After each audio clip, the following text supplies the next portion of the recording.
So let's take a look at this a bit more. And so I've cleaned it up. I did a little bit more cleanup in these corners. I deleted a bunch of polygons. So the bag just kind of comes around and the lid almost looks like it's a separate piece now. I think it may actually be, it is. Yeah, so the lid, I actually deleted the connection between the lid and the bag. Really just didn't need to be there. You know, it's probably a separate piece of material. So I deleted the polygons between and did a little bit of sort of cleaning up on these corners to take that inside piece around and into the edge. Another thing that I added was this extra edge loop around here, and what it did is it kind of shored up and firmed up these corners a little bit, gave a little sort of an extra supporting loop in there. But we've still got some problems when you look at this. If you take a look at this design, where these seams are, so, you know, if you're looking at right in here where you've got these little seam edges happening in there, that should be a tight tuck. It should be really pulled in. Same thing with this thing here. It's really sort of a piece of material that's pulled out so the bag is folding up and over and around and then sewed through. So this is actually quite a tight little tuck. And what we've got is we've got this, okay?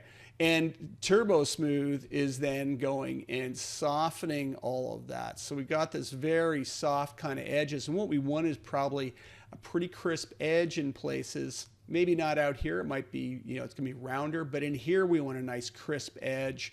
You know, in other places we want nice crisp edges. So how do we get those nice crisp edges on this?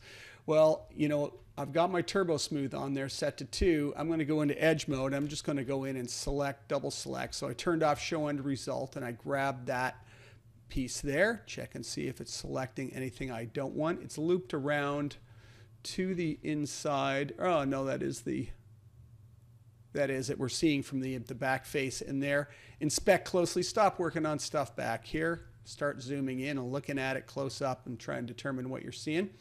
So I've got that edge in there and we want that pulled tight. So show end result back on, and under edges you're going to find crease weight. I'm going to crank that crease weight up and take a look what's happening with the mesh. You can see it's actually pulling it tight and creasing it to that point. If you're wondering what's going on, we can take a look at the, you know, with the actual polygons on, and you can see that it's just tucking that in and producing that tucked in edge. Now we can do it in other places. I could grab these two outside edge ones, and if we wanted that to get tighter as well, and maybe we even want it right up and over the top here, and I'm going to grab those. And again, show end result can be nasty to have on all the time, guys. So get rid of it. Turn it off. So that's Alt tilde, right? So you want to be able to toggle that on and off. And so we want those now to get sort of tightened up. Same thing. I can go in and grab and I can tighten those edges. So it gives me this crisper outside edge. Let's just take a look with the isoline on, and you can see it's giving this nice crisp edge around that outside if I wanted. Which is kind of cool. And then the same thing I can do up here to tighten up that inside edge.